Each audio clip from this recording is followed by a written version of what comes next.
A small, shiny pink card lay on the round table in Sylvia Bailey's sitting room at the Hôtel d'Horloge in Paris. She'd become quite accustomed to finding one or more cards. Cards from dressmakers, cards from corset makers, cards from hairdressers, lying on her sitting room table, but there had never been a card quite like this card. Although it was pink, it looked more like a visiting card than a tradesman's advertisement, and she took it up with some curiosity. It was inscribed Madame Cagliostra, and beneath the name were written the words Désireux de la bonne aventure, and then, in a corner, in very small black letters, the address 5 Rue Jolie, Montmartre. A fortune-teller's card. What an extraordinary thing.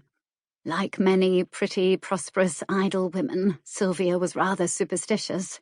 Not long before this, her first visit to Paris, a London acquaintance had taken her to see a noted palmist named Pharaoh in Bond Street.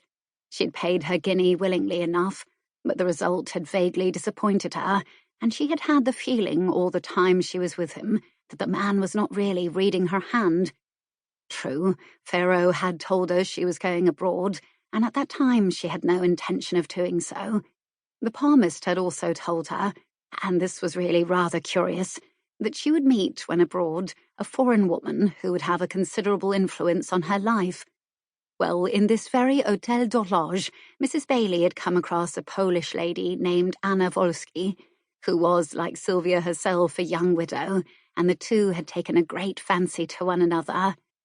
It was most unlikely that Madame Wolsky would have the slightest influence on her, Sylvia Bailey's life, but at any rate it was a very curious coincidence. Pharaoh had proved to be right as to these two things. She had come abroad, and she had formed a friendship with a foreign woman. Mrs. Bailey was still standing by the table and still holding the pink card in her hand when her new friend came into the room. "Well," said Anna Wolsky, speaking English with a strong foreign accent, but still speaking it remarkably well. "Have you yet decided, my dear, what we shall do this afternoon? There are a dozen things open to us, and I am absolutely at your service to do any one of them." Sylvia Bailey laughingly shook her head. "I feel lazy," she said. "I've been at the Bon Marché ever since 9 o'clock, and I feel more like having a rest than going out again, though it does seem a shame to stay in a day like this."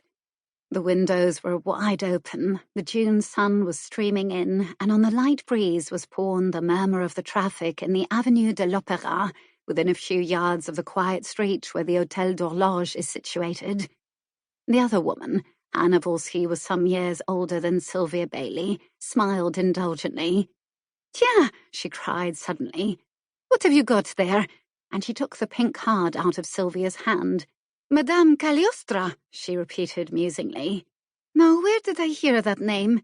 Yes, of course, it was from our chambermaid. Cagliostra is a friend of hers, and, according to her, a marvellous person, one from whom the devil keeps no secrets.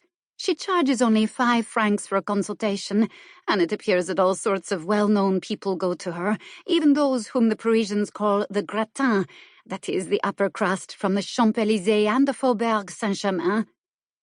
"I don't think much of fortune-tellers," said Sylvia thoughtfully. "I went to one last time I was in London, and he really didn't tell me anything of the slightest interest." Her conscience pricked her a little as she said this, for Pharaoh had certainly predicted a journey which she had then no intention of taking, and a meeting with a foreign woman. Yet here she was in Paris, and here was the foreign woman standing close to her. Nay, more, Anna Wolsky had become. It was really rather odd that it should be so, the first intimate friend of her own sex Sylvia had made since she was a grown-up woman.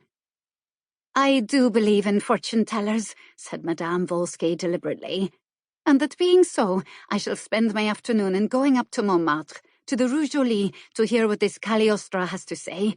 It will be what you in England call a lark, and I do not see why I should not give myself so cheap a lark as a 5-franc lark."